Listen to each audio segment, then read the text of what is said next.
Hey YouTubers, this is mcavlin65 here, and I just wanted to show you my little anchor trolley that I made. I got the original idea off of YouTube, and but I just put my little spin on it. I've got a couple little cleats to help direct the cable. It works somewhat, I mean, like anything, it's trial and error. But I bought all this material, including the little 1/2-inch pulleys here and carabiners and this cable, all for about 15 bucks. And this D-ring, and I got some of these, little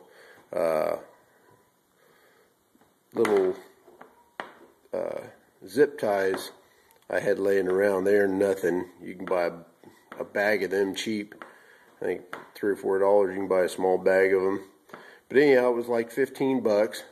And this is an 1.25-inch D-ring or ring. You get it at Orchard Supply, and it works pretty good. It runs the entire length of the boat. And the thing is this cable here was the find. It's wire cable for a clothesline, and it's got a little bit of wire in it, and it's coated, and it was like $8 for 50 feet of it. You can't beat that. And if you screw up like I did the first time, or had cut it a little short, then you can do it over again. You got plenty. But as you can see, it just moves the trolley. It's an anchor trolley.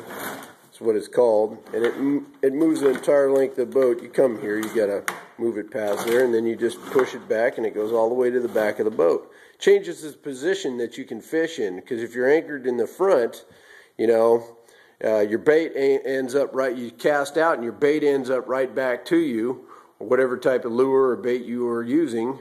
But if you anchor towards the back, then you're pulling your bait against the tide or the current, which sometimes works too. Or if you're stationary fishing, I think it works better. I found out, because I'm new to kayaks, I used to use one of those, and they take a lot more work to move through the water, but they are very stable. These are a little less stable than those, but they move a whole lot faster. And if you're fishing for bass like I like to do, they're great, because I set this one up. This is a 12-foot Vapor. It wasn't set up for fishing, but I set it up for fishing pretty cheaply. I think these are like $9 a piece, these pole holders. And you get these little things like $3 or $4 for 2 cleats here. And I'm not done with it yet, but if you're not going a whole long ways, these little Vapor, Old Town Vapors are pretty good. The seat is, it's okay. You can adjust the seat over here. But if you're going to sit for a long time in them, you might want to do something like I'm going to try to do something about the pad of the seat, because your butt's going to get sore. After about 3 hours, you're going to need to get out and walk around or stretch. I know I do anyhow. I've got a really bad back from a long time in construction, but so I can't sit that long before my butt goes numb. But you could probably modify that. They probably have things. I'm going to look. But I made this little video just for the anchor trolley, and it was pretty inexpensive. It's just a different spin on it.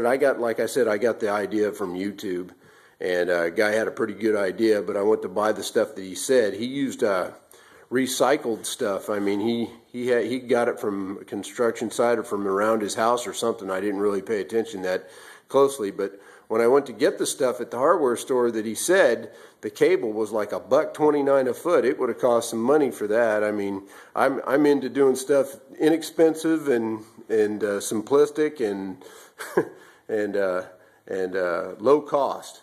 But anyhow, this is just a little video I was making on this. Works pretty good though. All right, bye.